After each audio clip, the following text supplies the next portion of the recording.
Hello everyone, and welcome back to Jesse Hecht Creative. Today we're going Ultimate, with the Ultimate Miles Morales and Ultimate Green Goblin action figures from Marvel Legends. Before we begin, leave a like, hit subscribe, and comment below your favorite figure in this review. It really helps out the channel. Now let's get to it. Here is the box for the Marvel Legends series Ultimate Miles Morales figure, looking great over here. Love this. A little comic book over here, comic-inspired artwork in the back over here, along with a really nicely done logos everywhere. Looks great. And on the back we have legalese and barcodes over here, all the figures in the wave, comic books over here, brief bios and whatnot right over here. Pause it now if you want to see it, as well as the Marvel Legends logo, as well as Spider-Man #1 over here. The Ultimate Spider-Man looking great. Now let's take a look at Miles Morales, the Ultimate Spider-Man. The Spider-Man head sculpt that will be unmasked looks pretty good, honestly. Miles Morales' head sculpt looks really nice. He does look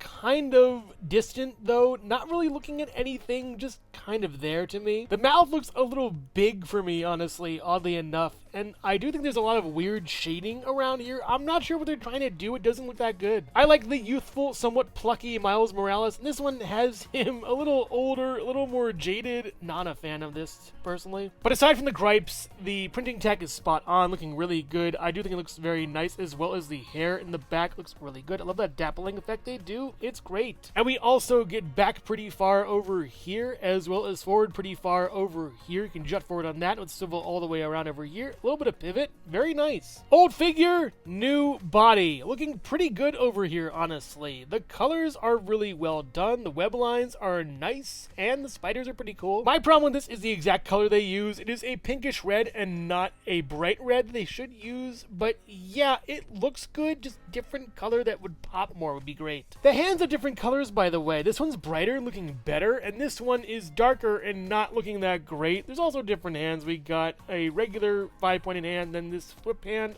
That's okay. And for the articulation, we get back really far with this, with the sort of double hinge over here, and then forward pretty far with this over here, as well as a swivel and all the way around, just being careful to mix the paint up. And we do get up pretty far over here and down with no chewing.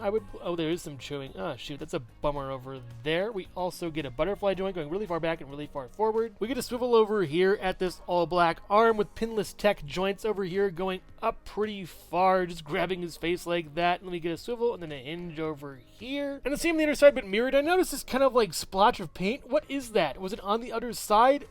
Yeah, so it's some kind of mess up they're trying to cover up and hide. You get a swivel over here and a hinge. It's fine. And the legs are really boring, except for one point of contention people kept mentioning. It's the hips. First off, I don't like these lines over here. They're weird and bunchy, and they'll probably get chipped when you move the figure. But second of all, look at how wide these are. What the heck? They don't seat neatly into the body. It doesn't really work at all. I don't know what they were doing and how this passed QC, but yeah, not good at all. And at least the feet should have some kind of red on them. I don't know, that would be great. They're going for specific Miles, maybe with this suit specifically, but yeah, I don't know. Not a fan. And for articulation, it is good articulation. Going down with the drop down hips and then up is pretty good, as well as up pretty far, and then back all the way back is pretty nice as well. But I do notice these joints coming apart a little bit. Up here you get a swivel, and then it does wobble out a bit, and then down here you get a swivel, and it does kind of wobble out a bit, and you do get down and then up, and then you pivot over here with 2 pegos on the feet. But man, this is a weird figure.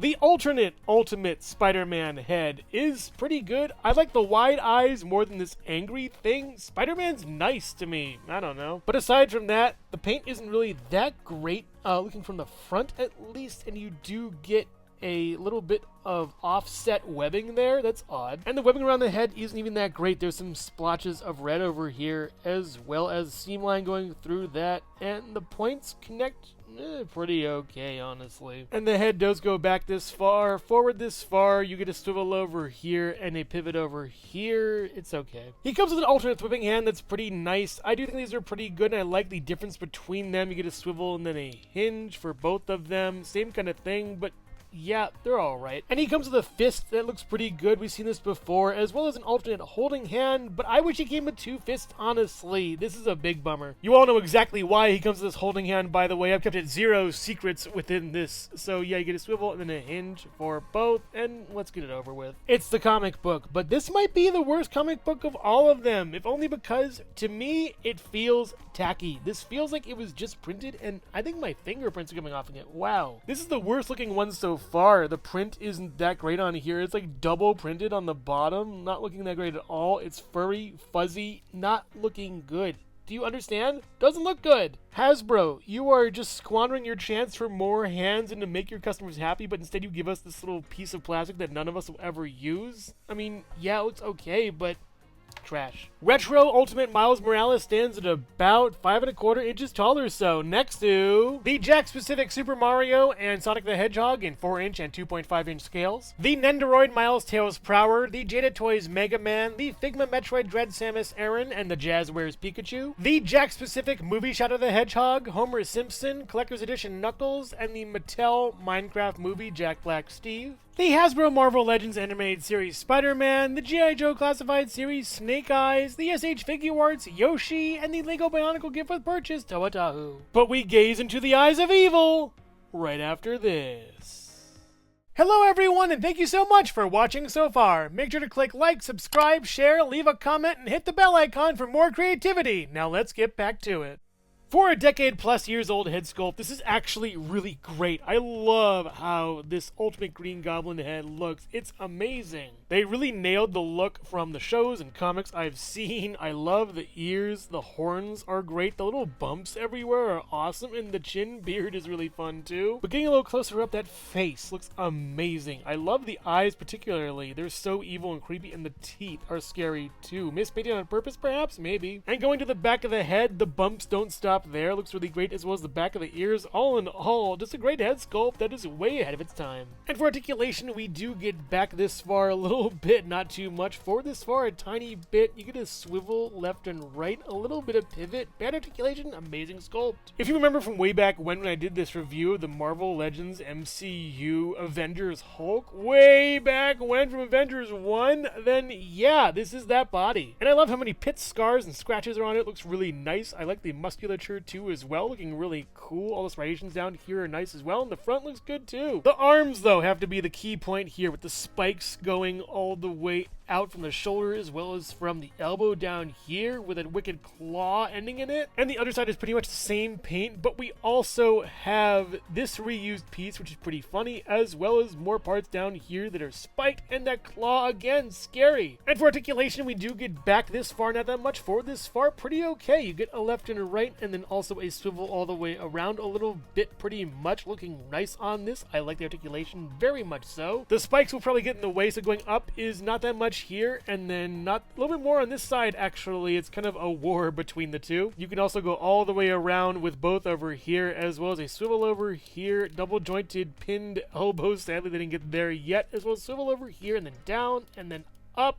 And the same on the other side pretty much, but you do get a swivel over here, and then down, and then up, working out pretty good on this one. It's nice. And we do get the same Hulk pants in blue this time around. They look pretty good as well. The paint isn't really that great on this one, as you can see, but it kind of works in its favor. The denim looks good on this as well, with the texturing pretty better on the sort of crotch area instead of the actual pants, and on the back looks nice. Better on this again than that. Maybe it's different materials? I don't know. Let me know in the comments. And the paint isn't that great on this one, sadly. Maybe it's age, maybe it's my figure, maybe it's Maybelline, but yeah, it's still pretty good. But the feet look really cool, ending in these claws once again, harkening back to the hands. It's so nice and great. I wish this wasn't reused and it was new pieces so we can enjoy these more with all the sculpt. And for articulation, we get those awkward ball hips going way far out over here for the splits, and then in, and then pretty nicely up a little bit. It doesn't want to turn that well. There we go. You got to turn it in a weird way, but yeah, that's how it works. Going up this far and then back, not really that far, to the side more like on here. You also get a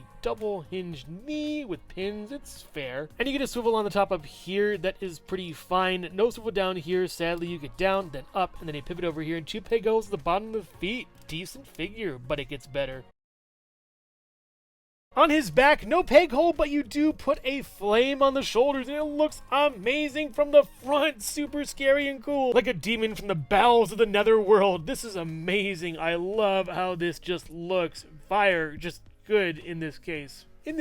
But also attaching to each wrist are these somewhat fiery shackles that look pretty cool. They do dangle off a bit, sadly, but fit on as okay as they can. And here comes another one that fits on the other wrist pretty nicely over here. And putting it all together, you get this big hulking demon that just wants to take down Spider-Man. Yeah, this is pretty cool, actually. I love the look once it's all put together. The flames don't really work as well as they probably should, but they fit nicely when the arms are up. So yeah, just go with that. I don't know why they have these pieces that jut out on them. They're just kind of annoying and flop. But the colors between the flames as well as the back all gel really nicely and look super cool in the figure. He looks dumber without these than with. It's more intimidating, threatening, and scary. I love it. The Ultimate Green Goblin stands at about 7 3/4, 8, 8 1/4, depending on if you count his head or the horns. Next to the Jakks-Pacific Super Mario and Sonic the Hedgehog in 4-inch and 2.5-inch scales. The Nendoroid Miles Tails Prower, the Jada Toys Mega Man, the Figma Metroid Dread Samus Aran and the Jazzwares Pikachu, the Jakks-Pacific Movie Shadow the Hedgehog, Homer Simpson, Collector's Edition Knuckles, and the Mattel Minecraft Movie Jack Black Steve, the Hasbro Marvel Legends Animated Series Spider-Man, the G.I. Joe Classified Series Snake Eyes, the SH Figure Arts Yoshi, and the Lego Bionicle Gift with Purchase Toa-Tahu. And here is the Ultimate Green Goblin and Ultimate Miles Morales next to their previous incarnations, at least with the regular Green Goblin and the previous Ultimate Miles Morales. And while these figures are both really great and I love them so much, this one more than this one, the same kind of could be said about these. This one is better than this one. Sorry. As good as the articulation is on this one, the color shine and finish on this one is just so much nicer. The head sculpt is better and you get better accessories. What's not to like? Overall, Ultimate Evil. The new Ultimate Miles Morales figure should have been redone from the ground up. This one is a complete misfire. Both heads don't have that great paint on them. The paint color isn't as vibrant and red as we're all used to, and the hips are jutting out and horrible, as well as the hands not really being the amount that we would need. The figure can also barely stand when trying to pose him. Really gummy plastic on this one, and the comic book, throw it in the trash. We don't need it at all. It's wasted for a pair of hands we could have had. But by contrast, the Ultimate Green Goblin is an amazing figure. I love how he looks. The flames look great. The sculpting is great reuse as well, and the colors and spikes in him are really cool. While the articulation may not be up to today's standards, and the flames may somewhat fall off the figure a bit, it does look intimidating, really creepy, and I love those eyes. They're scary and pure evil incarnate. So if you're a fan of Marvel, Marvel Legends, or Ultimates, then you'll love these figures. They're pretty good. But I would highly recommend tracking down the Ultimate Green Goblin Build-A-Figure and staying far away, miles away from this Spider-Man. But make no mistake, even if these figures are called so, one of them isn't even close to being Ultimate. Miles away, in fact. So which figure here is your favorite? Ultimate Miles Morales or Ultimate Green Goblin? Let me know in the comments below. Thank you so much for watching Jesse Hecht Creative. Make sure to click like, subscribe, share, and leave a comment. You can also visit us at jessehechtcreative.com for more reviews like this one. Thank you so much for watching, and keep being creative. Stay tuned.